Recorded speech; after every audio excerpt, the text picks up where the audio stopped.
Recently there's been strange talks in this part about there's being something of a goat. And who is the goat? What is the goat? Now, I can't say I can't say what is or is not the greatest, but if I had to make a stab at it, I would say the greatest the greatest would be in a form of a question. Now, that in itself is a can of worms because one is so if the greatest is a question, then what is the greatest question? And is someone the greatest for asking the greatest question? And is them asking the question and the greatest question yet greater than the answer? Yet I know of one who was very great who was called both the question and the answer. If you're from back in the day with basketball, you might know what that means. And he that was the first person to really inspire me because I saw the person called the question and also called the answer make a very cool move uh, in front of one who was also once many considered the greatest, associated with the number 23. But then I also saw the one associated with the number 23 wearing the number 45 and defeated by the number 1. And some could say that, well, they they they had taken a break and then they came back. But where somebody catches you is where somebody catches you, and that contest in itself is yet a contest. So I did see the number 1 prevail before, but then that number 1 didn't get his flowers because I saw someone land on him off of a rebound, where you have in order, one could say that's a tragedy, but to stand in the paint, you must also vocalize. So we could say that maybe he wasn't vocalizing in that moment. And then that also begs the question of what is the greatest venue or what is the greatest skill. Now, I grew up. So what I meant to say with the real question, I can't, even the way I introduced this video, I can't say that I asked the greatest question. That has already been done by someone asking who is the real Slim Shady. Now, I can't say who is the greatest, but I know that none is greater than Slim Shady. And there's only one person, and even the person who asked that question and has been referred to as Slim Shady was not sure if in fact he is the real Slim Shady. So credit to him for asking that question. And it still yet does beg the question, who is the real Slim Shady? And so I can't say who is the greatest and whatnot, but I know when I was coming up, there were a lot of really great a lot of really great players of all kinds on and off the court, and a lot of them were aware of some of the other ones. Like some of them were even like around like sixth grade through high school. Some of them were getting attention, and then they were on each other's radars even as little kids, like because they might have sounded like a little piece about like there's someone from in New York City doing this and that, or there's someone over here. And so there were a lot of people in the heat for that, and there still are a lot of people in the heat for being great.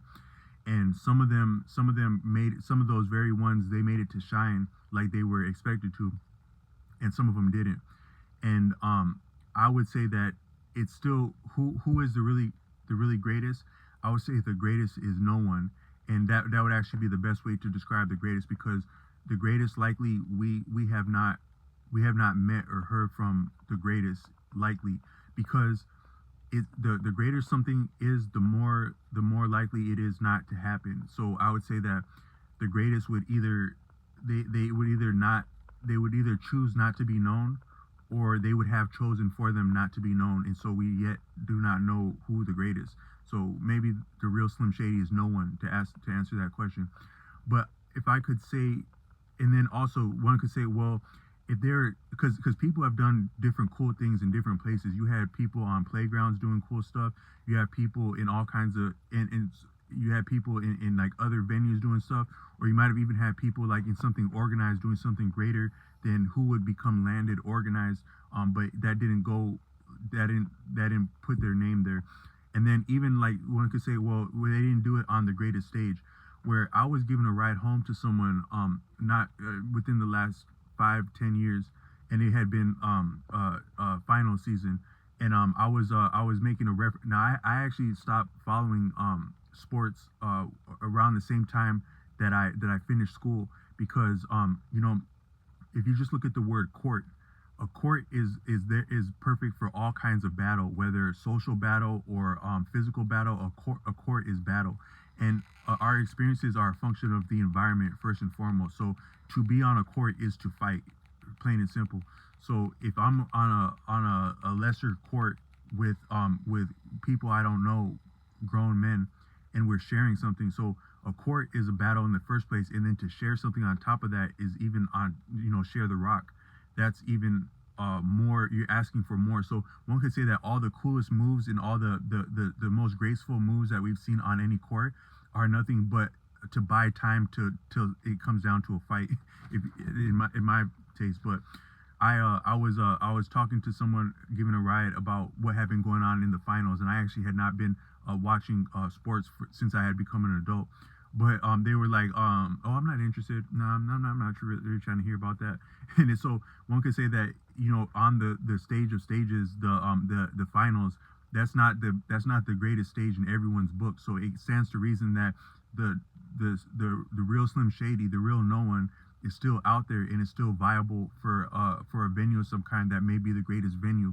What is the greatest venue might be the greater question than what is the greatest who is the greatest, who is the greatest at the greatest venue might be the real question. But I was gonna say, so but then what would be the greatest feat or the greatest skill? Now if you take what gets you in the most doors and therefore the greatest experiences, more than doing something cool on a court, off a court, I would say it's just simple talking. Like the real question would be like, who's the smoothest talker?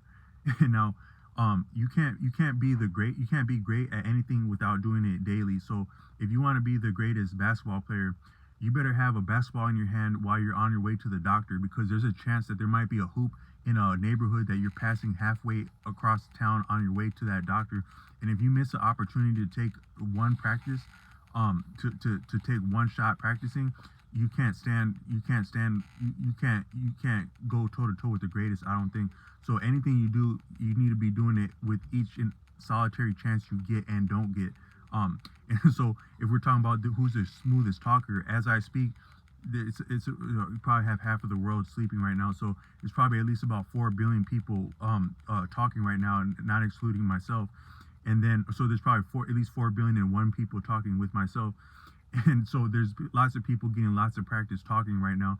And then even the ones that are sleeping are probably talking to someone in their dreams. So it just goes to show you what you're up against when you're talking about who is the best of the best. And I would say the greatest, the near about the greatest would be the smoothest talker. And I'm not, you can say, I'm getting away with a lot talking about this video, but talking about the greatest talker, you gotta walk that one back a little bit. But if I had to pick one even greater than the greatest talker, it'd be who's the greatest listener. That might be the real GOAT right there of all time. Who's the greatest listener? So it's not always like how, it's not always what you do or don't do, but sometimes it's how you engage. So like I'm doing content right now, so who would be the greatest around content, at least as YouTube is. And I would say it's not necessarily the person on the camera, and it's not necessarily the person behind the camera. It's who's engaging with the platform to level the greatest insight. And I wanted to go a little bit further with that, is that what's greater than great, I would say what's greater than great is contraband. Now, contraband doesn't have to be legal or illegal, just contraband. And so that's like the stuff we pass around that we're not really supposed to have, but it is useful. So I would say one of the greatest forms of contraband, the great orator Osho has talked about books as like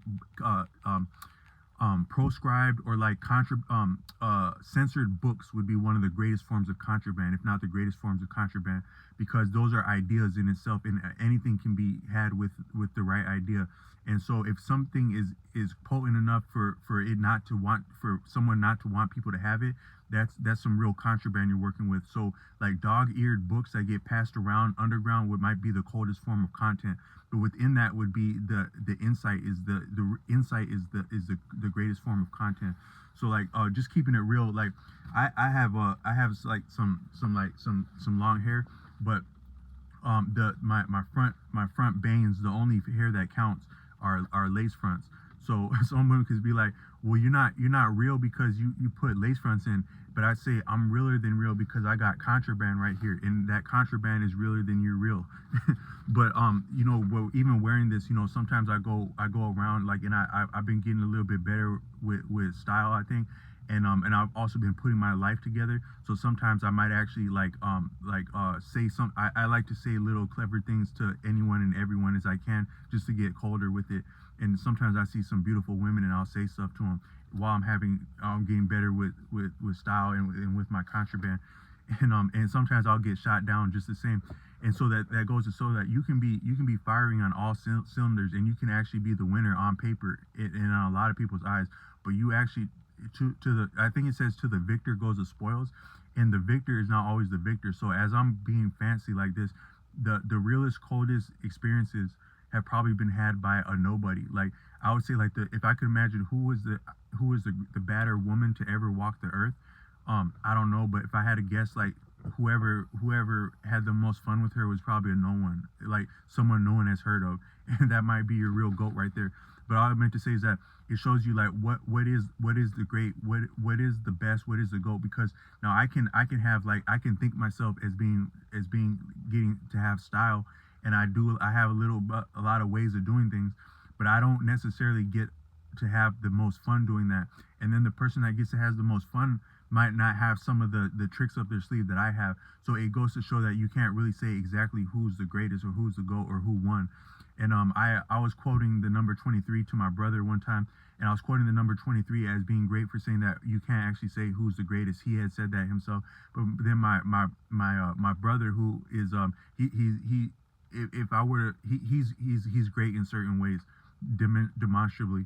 And yet he said, yeah, but 23 is wrong to say he's not the greatest, because 23 is the greatest. And I'm not going to argue either of them on that. But all I meant to say is that what would be a better way to say is that greatness, people do what they do. To settle the answer of what's the greatest, who's the greatest, to just say people do what they do. And if you're the greatest, it means you do what you do. And so yeah, I just want to like, once and for all, settle the as nobody talking, asking the question, no, as nobody saluting Shady for asking who is the real Slim Shady. All I can say is that the real I can't I can name the greatest, and I can describe the greatest, but I cannot claim or identify the greatest. But if I had to, I would say the real Slim Shady does what he does, and people do what they do.